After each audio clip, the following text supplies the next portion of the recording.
Sumainyo ang Panginoon. At sumayo. Ang mabuting balita ng Panginoon ayon kay San Mateo. Papuri sa iyo, Panginoon. Noong panahon yun, sinabi ni Jesus sa kanyang mga alagad, "Kung magkasala sa iyo ang kapatid mo, puntahan mo siya at kausapin ng sarilinan. Kapag nakinig siya sa iyo, ang pagkasama ninyong magkapatid ay napapanahuli mo sa dati at napapanumbalik mo siya sa Ama. Ngunit kung hindi siya makinig sa iyo, magsama ka pa ng isa o dalawang tao upang ang lahat ng pinag-usapan ninyo ay mapatunayan ng dalawa o tatlong saksi. Kung hindi siya makinig sa kanila, sabihin mo ito sa pagtitipon ng simbahan. At kung hindi pa siya makinig sa natitipong simbahan, ituring mo siya hintil o isang publikano. Sinasabi ko sa inyo, anumang ipagbawal ninyo sa lupa ay ipagbabawal sa langit, at anumang ipahintulot ninyo sa lupa ay ipahihintulot sa langit. Sinasabi ko pa rin sa inyo, kung ang dalawa sa inyo dito sa lupa ay magkaisa sa paghihilan at pagbahay sa inyong panalangin, ipagkakalob ito sa inyo ng aking Amang nasa langit. Sapagkat saan man may dalawa ang magkakatimon dahil sa akin, naroon ako kasama nila." Ang mabuting balita ng Panginoon. Pinupuri ka namin, Panginoong Kristo. Bawat Kristiyano po ay may lupuri na maging mabuting tao sa kanyang kapwa. Subalit paano kung may kakilala tayo mismo sa iba? Ang ating Ebanghelyo ngayon ay nagtuturo sa pamamagitan ng ating Panginoong Jesucristo ng isang mahalagang aral na nagpapatatag sa ating relasyon sa bawat isa, lalo na po sa panahon ng mga hidwaan at hindi magkakaunawaan. At kilala po ito sa tawag natin na fraternal correction. Hindi po ito madali, sapagkat madalas marami sa atin ang ayaw na ma-involve sa isang problema. Pero ang fraternal correction po ay isang uri ng pakikitungo natin sa iba na ang layunin ay maitama ang kanyang pagkakamali at maituro kung ano ang dapat at mabuti para sa ating kapwa nang hindi po kinakailangan na gumamit ng lahas o ng masamang pamamaraan na nakasasakit o nakakapagpababa ng moral o pagkatao ng ibang tao. At bakit ito kinakailangan itong gawin? Sapagkat ito ay hindi lamang para marisolba ang problema, kundi nasa puso po ng ginagawa natin na fraternal correction ang paghahangad ng mabuti sa kapwa natin na nalilinis ng landas o nakagagawa ng kamalian. Ang pagkatama na may layunin na magpahiya o ang pagkatama na may layunin na ipakita na tayo ang tama ay hindi po matatawag na fraternal correction.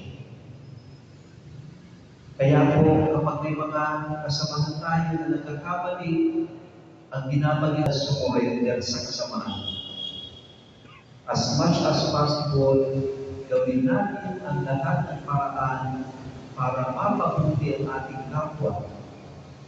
Gawin natin ang lahat ng paraan para makita niya kung ano ang tama at nararapat. Hindi yung kaagad tayo na manghuhusga, kaagad tayo na magkakalat ng chismis sa tao ito.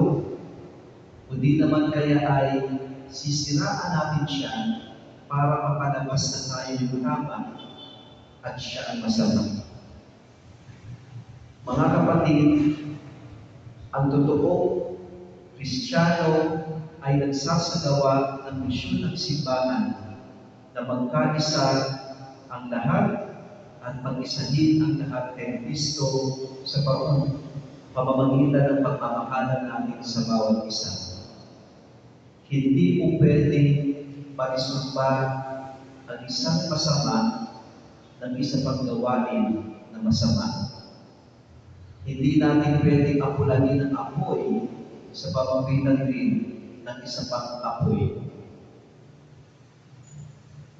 Dararapat lamang na sa mga pagkakataon ay pag-unawa, pagpapatawad, at pagkasundo ang siyang ating ginagawa upang matugunan natin yung panawagan ng Ebanghelyo tungkol sa gawain ng pagmamahal na siya lamang may kakayahan na magpabago sa anumang masama o hindi kanais-nais na sitwasyon sa buhay natin.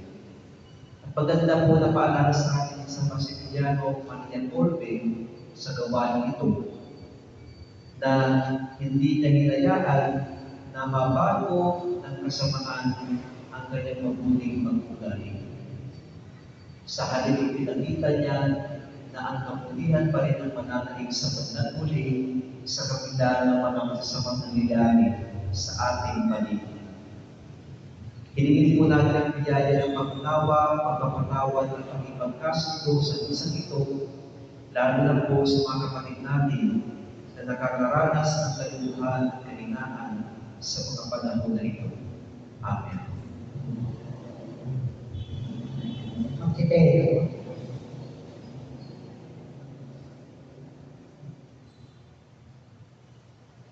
Panalangin ng bayan.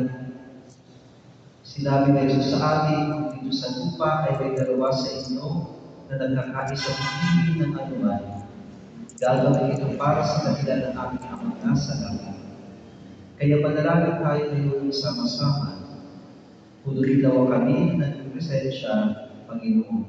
Punurin nawa kami ng iyong presensya, Panginoon.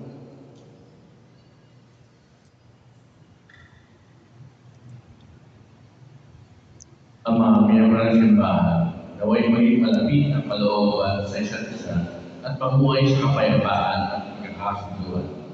Panalangin tayo. Punurin nawa kami ng iyong presensya, Panginoon. Ang mga pinunong bansa, naway igalang ang karapatan ng bawat tao at iwag siyang pag-uusig at palalaki. Panalangin tayo sa Panginoon. Punurin nawa kami ng iyong presensya, Panginoon. Tayo naway makapagsalita ng katotohanan ng may katatagan at pagmamahal at tagabayin ang anumang pagkatama ng iba na may kagandahang loob. Panalangin tayo sa Panginoon. Punurin nawa kami ng iyong presensya, Panginoon. Ang mga may sakit, matanda at mga nakaratay na sa kanilang tahanan, naway makita nila ang kaginhawaan at kasiyahan sa kagandahang loob ng mga nagagawa sa kanila. Panalangin tayo sa Panginoon. Punurin nawa kami ng iyong presensya, Panginoon. Ang mga yumaong naway maging malinis ng buti at may handa sa walang hanggang makikisa kay Kristo. Manalangin tayo sa Panginoon. Punurin nawa kami ng iyong presensya, Panginoon. Sa sandaling kaibigan, ipanalangin natin ang ating mga pagsalitin.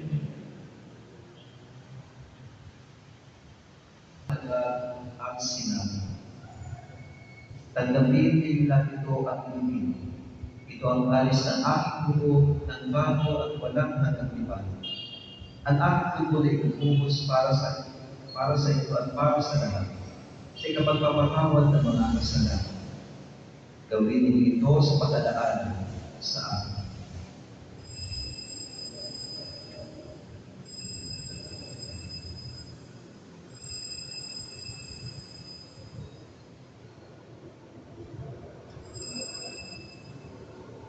Ipagpili natin ang misteryo ng pananampalataya. Si Kristo ay namatay, si Kristo ay nabuhay, si Kristo ay babalik sa wakas ng panahon. Ang ginagawa namin ngayon ay pag-alala sa kamatayan at yung pagkabuhay ng iyong anak, kaya iniaalay namin sa iyo ang pinapin na nagbibigay buhay at ang kalis na nagkakaloob ng kaligtasan. Kami nagpapasalamat at kami inarapat at tumayo sa harap mo para maglingkod sa iyo.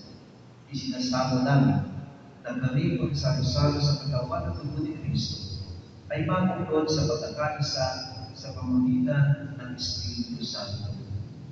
Apanin namin magsimbang dagat sa buhay. Puspusin mo kami sa pag-ibig kay St. Francisco na aming Papa, ni Papa Benedicto na ang obispo at ang tanan ng kaparian. Alalahanin mo rin ang mga kapatid namin na may pag-asa sila yung buhay, gayon din ang lahat ng mga kumanan. Kaawaan mo sila tulungin sa iyong kaliwanagan. Kaawaan mo ilaban kami lahat na makasalo sa iyong buhay ng walang wakas.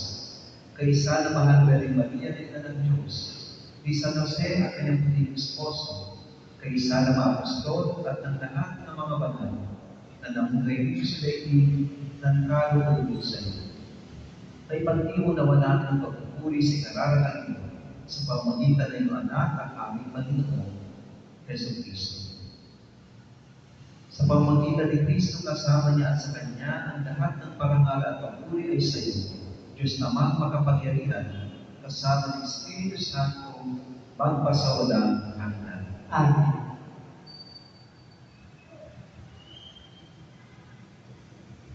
Sa patuloy na nangalagan na utos at turo ni Jesus sa Panginoon at ating Diyos, ipahayag natin na ang lakas ng Panginoon. Ama namin, sumasalangit ka, santayin ang ngalan mo. Mapasa amin ang kaharian mo. Sundin ang loob mo, dito sa lupa para ng sa langit. Bigyan mo kami ngayon ng aming kakanin sa araw-araw. At patawarin mo kami sa aming mga kasala, para ng pagpapatawad namin sa nagkakasala sa amin. At huwag mo kaming paitulog sa tukso, at iaya mo kami sa lahat ng masama. Hinihiling namin ang kaya sa lahat ng masama, pangalawa ng kapayapaan araw-araw. Iligtas sa kasalanan at ilayo sa lahat ng kapahamakan. Samantalang aming pinananaw ng langit.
Kayo ng dakila at makapangyarihang Diyos, Ama, Anak, at Espiritu Santo. Amen. Tapos ng ating pagdiriwang, kumain kayo sa pag-ibig at kapayapaan ni Kristo. Salamat sa Diyos.